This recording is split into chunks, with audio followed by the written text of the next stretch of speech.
장관님에게 이 계엄 당시 상황 잠깐만 좀 여쭤보겠습니다. 네. 그때 60년 동안 대한민국 이런 성과를 한꺼번에 무너뜨릴 우려가 있다 이렇게 걱정을 하셨죠. 70여 년 동안. 70년. 예. 지금도 그 생각에 변화가 없으시죠? 그게 통과돼서 만약에 지금 비상계엄 상황이라면 저는 그런 생각에 변화가 없습니다. 예.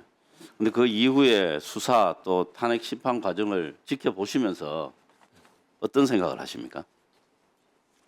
구체적으로 어떻게 물어보시는 게 포인트가 뭔지 말씀해 주시죠. 그 처음에 우려하셨던 것과 네. 진행 그 이후에 상황이 전개되는 것을 보면서 어떤 생각을 하시는지. 저는 외국 제 카운터파트 외교장관들하고 만날 때 그 이후에 수습 과정에서 민주적인 보건력이 작동하고 있다라는 것에 대해서 자랑스럽게 생각한다 이렇게 얘기했습니다. 네, 보건력이라는 말씀을 하셨으니까 최소한 그게 뭐 구국의 결단이라든가 이렇게 보지는 않는다라고 저는 해석하겠습니다. 질문 드리겠습니다.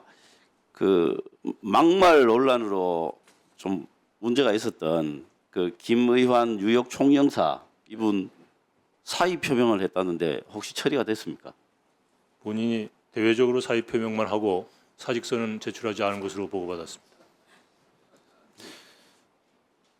그래서 춘계 본인이 의사 표명을 했기 때문에 춘계 공관장 교체 대상에 포함시켜서 지금 후임 인선 중입니다. 아니 그 언론에 공개적으로 사의 표명하면은 사직 처리할 수 있는 거 아닙니까?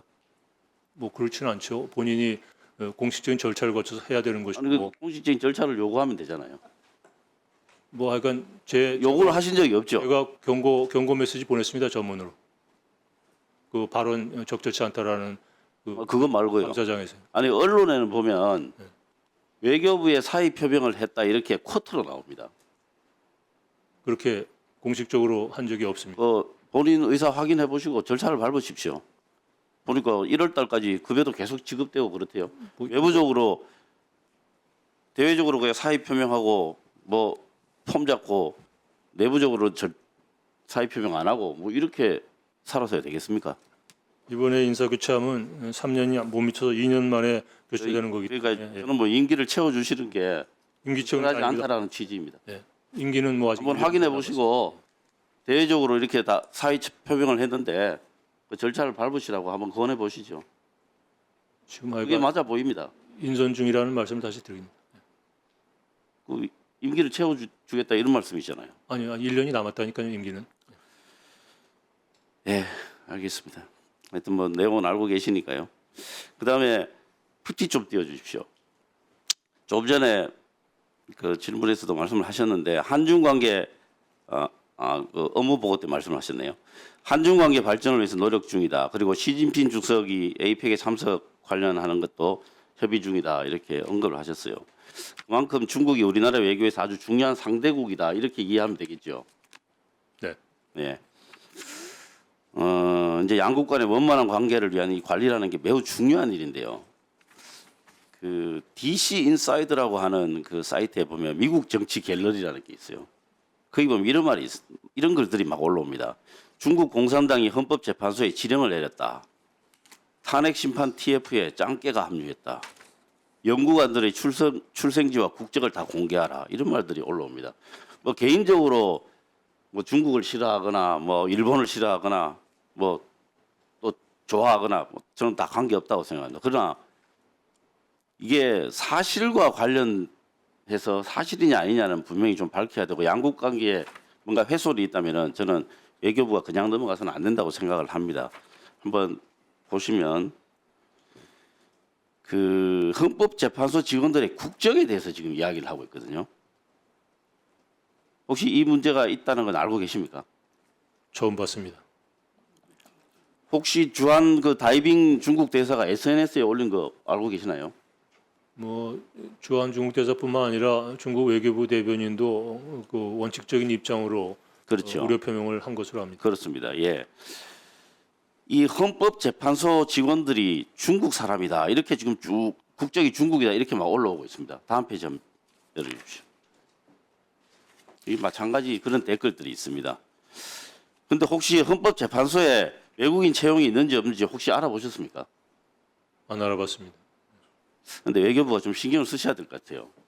중국이 우리나라 4강 외교 중에 한국인데 헌법재판소 개소 이래, 그러니까 우리나라 헌법재판소는 1987년 헌법에 의해서 만들어진 재판소라 계산을 해도 약 40년 정도 됐습니다. 개소 이래 외국인을 5명 채용을 했습니다. 5명 채용했고 현재 1명이 근무 중입니다. 퇴직을 4명이 이미 했고요.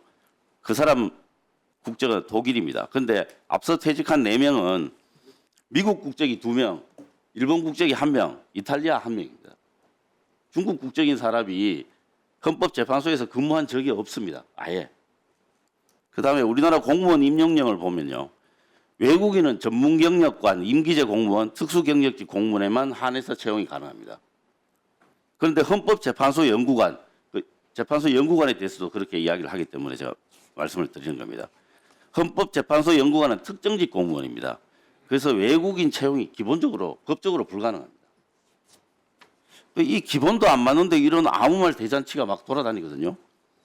그럼 제가 여기서 말씀을 드리고 싶은 게 참 여당의 중진 위원들께서도 이런 상황을 진정시키지를 못할 망정에 선관위와 헌법재판소의 외국인 임용 제한 법안을 발의하겠다 이렇게 언급을 하고 계십니다. 저는 이거 국위훼손 행위라고 생각을 하는데 이런 그 현상에 대해서 외교부가 손 놓고 있어서는 안 된다고 생각합니다. 여기에 대해서 장관님 의견을 좀 듣고 싶습니다.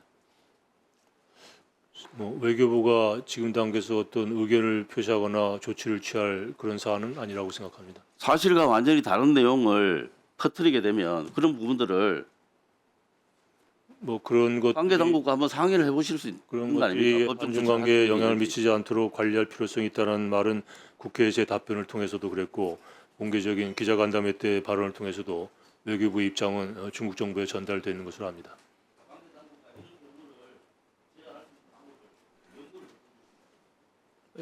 살펴보겠습니다.